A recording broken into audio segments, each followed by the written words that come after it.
नमस्कार शेतकरी मित्रों और द्राक्ष बागायतदार बंधु जो हमारे साथ आज इस प्रोग्राम में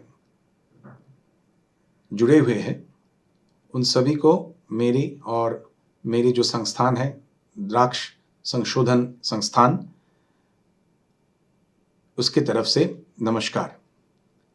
आज हम ऐसी एक विषय में चर्चा करने जा रहे हैं, वो सारा जो हमारा द्राक्ष की क्षेत्र है और हमारे जितने सारे द्राक्ष की शेतकरी है उनके लिए सबसे बड़ी मुसीबत है और सबसे बड़ी प्रॉब्लम जो कि इस समय, जो कि ये अक्टूबर 3rd वीक से नवंबर मिड तक, जहाँ पे रिमझिम पाउस है, जहाँ पे कभी भारी पाउस भी हम देखते हैं, तो इस प्रॉब्लम के लिए हम आज इस चर्चा सत्र में जुड़े हुए हैं। आज की जो विषय है वो है केवड़ा या डाउनी, जो कि एक बुरशी के कारण होता है, जिसका साइंटिफिक नेम है प्लाज्मोपारा विटिकोला। तो ये केवड़ा को हम कैसे कंट्रोल करें, केमिकल के साथ, जैविक एजेंट के साथ, यही आज हमारे चर्चे के विषय है। आप जानते हैं कि केवड़ा के और एक जो नाम है वो है तेलकट। मतलब आप इस तस्वीर देखेंगे तो आपको पता चलेगा कि पान की ऊपर पीलापन आप देखेंगे और ये पीलापन जो है आपको लगेगा कि ये ऑयली स्पॉट है, मतलब ऐसे कि ये पीलापन में तेल में भिगाया हुआ है। और जब जहां पे पीलापन है उसी पान को अब जब हल्का से पलटेंगे तो ऐसे पीछे, पान के पीछे जहां पे स्पॉट्स है, जहां पे धब्बा है, वहां पे ऐसे सफेद रंग की बुरशी आपको दिखेगा। जब बुरशी सफेद होता है वो सबसे डेंजरस स्टेज में है, मतलब हमारे जो सेकेंडरी इंफेक्शन है वो अभी चालू हुआ है। और आप जानते हैं, हम सब जानते हैं, पादप रोग विज्ञान में हम ये बोलते हैं कि सेकेंडरी इंफेक्शन प्राइमरी इंफेक्शन से बहुत ज्यादा खतरनाक है, मतलब ये फैलता ज्यादा है। तो ये जो सफेद रंग की बुरशी आप जब देखते हो, ये स्टेज तक हमें ना जाए, अभी जो चित्र में आपको दिख रहा है, ये स्टेज तक आप ना जाए, इसी का कोशिश हम अपने केमिकल्स और हमने बायो कंट्रोल एजेंट्स के साथ करते हैं। केमिकल्स इस चित्र में देखिए कि आपकी, जो मैंने बता रहा था कि पान की ऊपर जो है वो तेलकट जो स्पॉट्स है वो उस पर क्लियर है, और उसी का ठीक नीचे आप देखेंगे कि डाउनी मिल्ड्यू रोगाचा जो भी बीज है, ये जो बुरशी का जो बीज है वो एकदम क्लियर आपको दिखता है। और यहां से ये हेल्दी, मतलब स्वस्थ पान की ऊपर जाएगा और भी हमारी मुसीबत बढ़ जाएगा। कंट्रोल से पहले एक दो चीज मैं बोलना चाहता हूं कि ड्रिप से आपका ट्राइकोडर्मा 15 दिन में एक बार और महीने में 2 बार मिनिमम जाना चाहिए। इसमें से क्या होता है, इसमें एक तो मिट्टी का शोधन होता है और दूसरा पौधा का जो रेजिस्टेंस है, पौधा द्राक्ष बाग में हमारे जो बगीचा है, पौधा का जो रेजिस्टेंस है, वो रेजिस्टेंस ट्राइकोडर्मा से बढ़ जाता है। अक्टूबर नवंबर में हमारे एक स्टैंडिंग इंस्ट्रक्शन रहता है कि आप ड्रिप मध्ये छोड़िए ट्राइकोडर्मा, और फवारनी, पान की ऊपर फवारनी ट्राइकोडर्मा का होना चाहिए। मांजरी वाइनगार्ड और मांजरी ट्राइकोशक्ति करके 2 ट्राइकोडर्मा हमारे पास उपलब्ध है। मांजरी ट्राइकोशक्ति ड्रिप मध्ये 1 सैशे 10 ग्राम का है 1 एकड़ के लिए, ये आप दे सकते हो। और फवारनी करने का टाइम 2 मिली प्रति लीटर पानी के हिसाब से, मतलब 1000 लीटर पानी हेक्टर में होगा तो 2 लीटर ट्राइकोडर्मा आप इसको फवारनी कर सकते हो। ये दोनों ही फॉर्मुलेशन द्राक्ष अनुसंधान संस्थान, द्राक्ष संशोधन केंद्र में उपलब्ध है। लेकिन इसके बावजूद हमें केमिकल्स का इस्तेमाल करना पड़ता है। और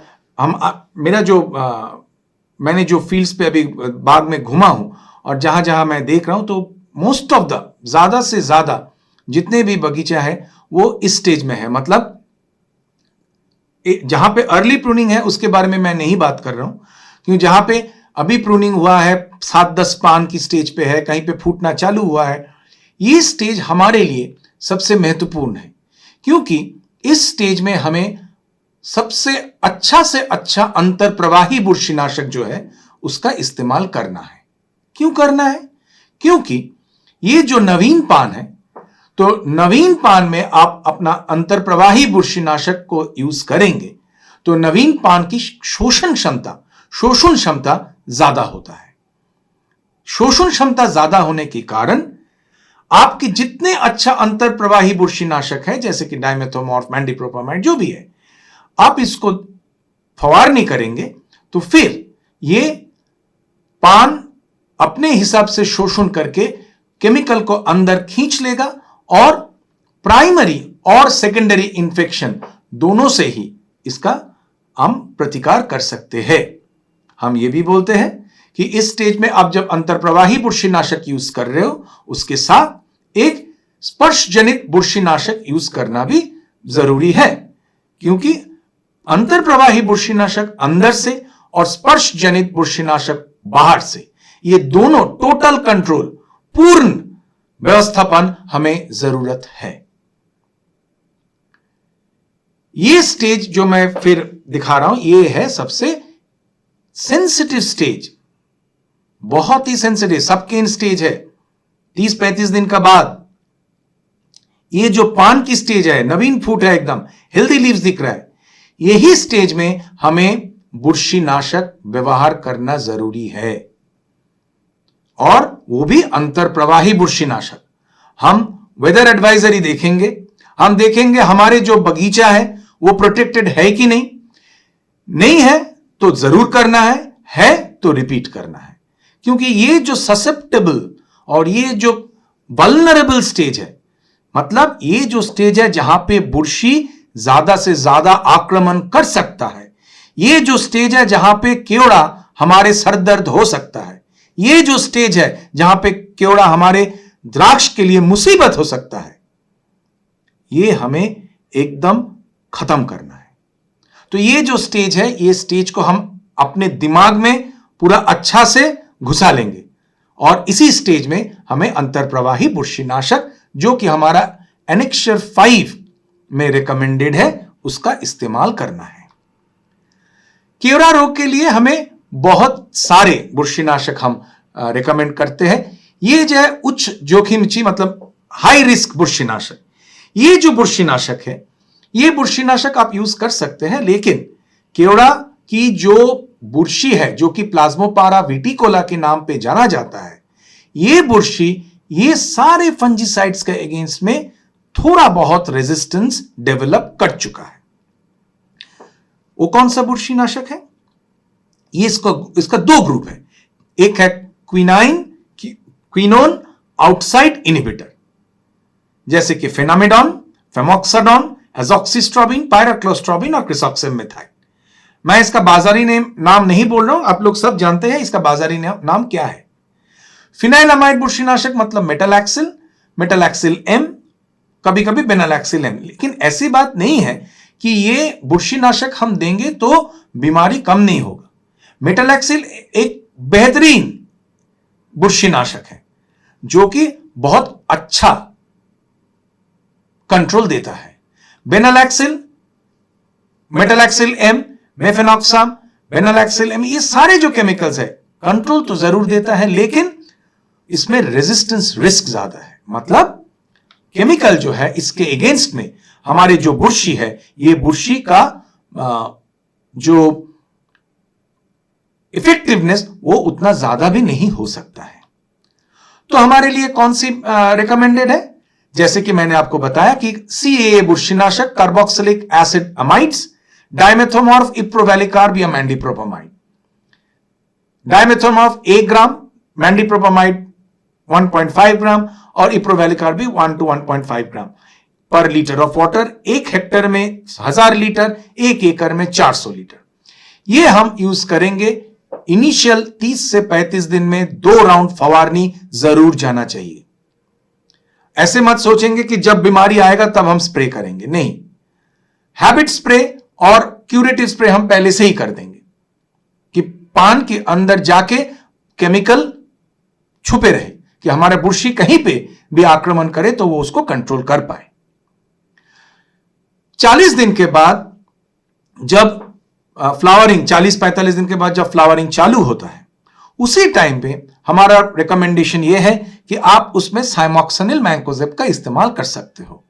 जिस बागायतदार बंधु लोगों ने हमारे यूरोपियन यूनियन के लिए एक्सपोर्ट करने की माल बना रहे हो, उसे सिर्फ एक ही चीज बोलना है कि आप जरूर यूज करो, लेकिन M45 जो आप यूज कर रहे हो ये 40-45 दिन के बाद यूज ना करें तो बेहतर ही है। डोमेस्टिक के लिए कोई प्रॉब्लम नहीं है, लेकिन जो यूरोपियन यूनियन में माल एक्सपोर्ट करते हो उसके लिए 40 दिन का बाद हमें मैंकोजेब यूज नहीं करना है। साइमोक्सिनिल सोलो इस साल मार्केट में मिल रहा है और एनआरसी ग्रेप्स इसके ऊपर अभी काम कर रहा है, लेकिन साइमोक्सिनिल सोलो भी आजकल मार्केट में मिलता है। इसके बाद मतलब 45 दिन के बाद कहीं पे आपको शंका हो कि वेदर खराब है, दाव ज्यादा है, कहीं पे आपको लगे कि रिमझिम पाउस आला, तो उसी एरिया में आप फोसेटाइल AL या potassium salt of phosphoric acid इसका इस्तेमाल कर सकते हो। Potassium salt of phosphoric acid, इसका रेसिड्यू इतना इश्यूज नहीं है, ये 4 ग्राम प्रति लीटर पानी के हिसाब से आप यूज करोगे तो रिजल्ट आपको चांगला है। एक नया बुरशीनाशक जो कि QII, हमने क्विनोन आउटसाइड इनहिबिटर के बारे में सुना हूं, जैसे कि हमने बताया कि फेनामेडॉन, फेमोक्साडॉन, एजॉक्सिस्ट्रोबिन, पैराक्लोस्ट्रोबिन। एक नया बुरशीनाशक जो कि बिल्कुल नया है वो है quinone inside inhibitor. Quinone inside inhibitor, इसके बारे में हम लोगों ने काम किए हैं, एनआरसी ग्रेप्स ने काम किया है और लास्ट ईयर CIB-RC से इसका स्वीकृति मिला है। नया दवा है और 150 ml पर एकड़, 375 ml पर हेक्टर के हिसाब से हम इसका इस्तेमाल कर सकते हैं। और ये सिर्फ और एक जो चीज बोलना है कि ये सिर्फ द्राक्ष नहीं, भाजीपाला में भी यूज हो सकता है, लेकिन उसका लेबल क्लेम नहीं है।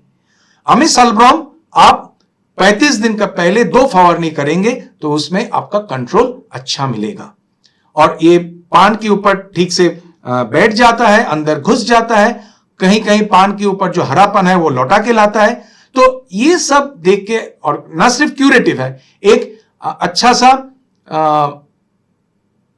टॉनिक जो है, जो कि प्लांट हेल्थ के लिए इंपॉर्टेंट है, वो भी हम देखे हैं। लेकिन सिर्फ एक ही चीज ध्यान पे रखना है, अमिसल्ब्रोम फवारनी, काटनी छाटनी के बाद, फल छाटनी के बाद 50 दिन का पीछे इसका यूज नहीं करना है। बहुत सारे एरिया पे लेट प्रूनिंग है, लेट छाटनी है, वहां पे आप यूज कर सकते हो। एक्सपोर्ट्स के लिए जैसे मैंने बताया M45 का यूज थोड़ा सा रेगुलेटेड करना है और M45 के जगह पे आप मेटिरम या जायरम का इस्तेमाल कर सकते हो। जीवाणुकार्पा और बुरशीकार्पा, ये दोनों भी कुछ कुछ एरिया में हम लोगों ने देख रहे हैं, जैसे कि आप देख रहे हो ये दोनों एक साथ कभी कभी पौधे के ऊपर आ जाता है। तो गोला और पीलापन जब हम देखते हैं वो है हमारे बुरशीकार्पा, जहां पे गोलापन और पीलापन नहीं है, जैसे कि लेफ्ट हैंड साइड का फोटोग्राफ, वो है हमारे जीवाणुकार्पा। बुरशीकार्पा के लिए थायोफिनेट मिथाइल या कार्बेंडाजिम 1 ग्राम प्रति लीटर पानी के हिसाब से आप यूज कर सकते हो। जीवाणुकार्पा के लिए आप कोई भी कॉपर फंजीसाइड जैसे कि बोर्डो मिक्सचर, जैसे कि कॉपर हाइड्रोक्साइड या मैंकोजेब यूज कर सकते हो। जहां पे दोनों एक साथ आया है, कासुगामाइसिन और कॉपर ऑक्सीक्लोराइड, ये दोनों एक नया दवा है और जीवाणुकार्पा के लिए सिर्फ यही दवा है जो कि भारत सरकार द्वारा स्वीकृत है। स्ट्रेप्टोसाइक्लिन का इस्तेमाल ना करा, तुम्हें जो भी हो स्ट्रेप्टो का यूज जितना हम कम करेंगे उतना ही बेहतर है। कासुगामाइसिन कॉपर ऑक्सीक्लोराइड 750 ग्राम पर हेक्टर के हिसाब से आप ये जीवाणुनाशक यूज कर सकते हो। जीवाणुकार्पा और बुरशीकार्पा दोनों का ही कंट्रोल इसमें से हो जाएगा। धन्यवाद, नमस्कार।